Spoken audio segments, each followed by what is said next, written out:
Hello everyone, it's Lola here again. I welcome you all to my kitchen. Today I'm going to be showing you how to make jollof rice. As we all know, this is the season for it, and I thought this is a very good time for me to share my recipe with you guys. So let's get started. Whenever I'm making my jollof rice, I like to use equal amount of red bell peppers and tomatoes. So today I'm using 3 large red bell peppers and 3 large juicy plum tomatoes.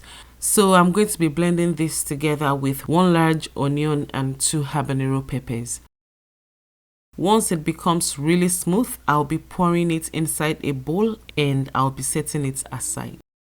In my pot, I'm going to be adding 3/4 cup of olive oil. I'm cooking 6 cups of rice today. So if you do the math, it means I usually use about 2 tablespoons for a cup of rice. So once this oil is hot, I'm going to be adding my diced onion and I'm going to fry that until it becomes really soft. I'm not going to burn it. I just want to make sure it's really soft. So this is done to my taste now, and at this point I'm going to be adding the tomato paste.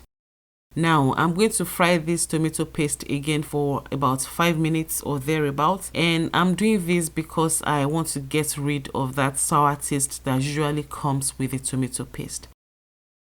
So my tomato paste is now well fried, and now I'm going to be adding my minced garlic, grated ginger and 2 bay leaves. I'll also be cooking this in my tomato paste for about 2 more minutes so that all these ingredients can have time to release their flavor. So at this point, I'm going to be stirring in my blended pepper, and I'm going to leave this to cook until the pepper is well reduced.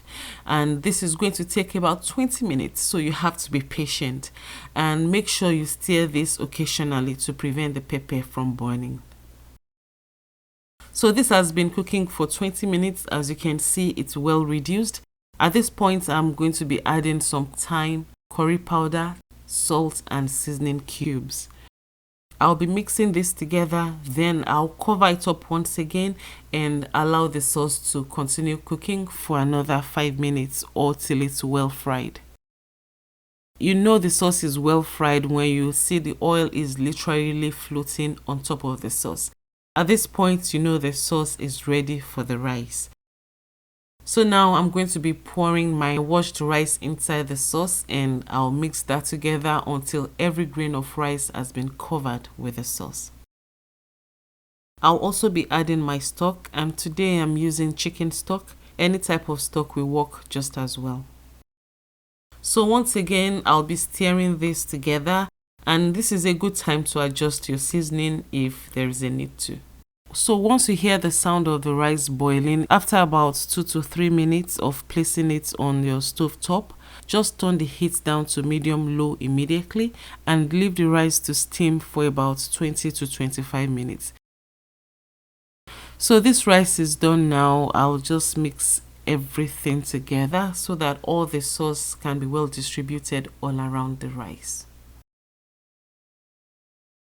As you can see, the jollof rice is really looking good at this point. The final thing I like to do is to add some sliced tomatoes and onions on my rice, and I'll also be mixing that together.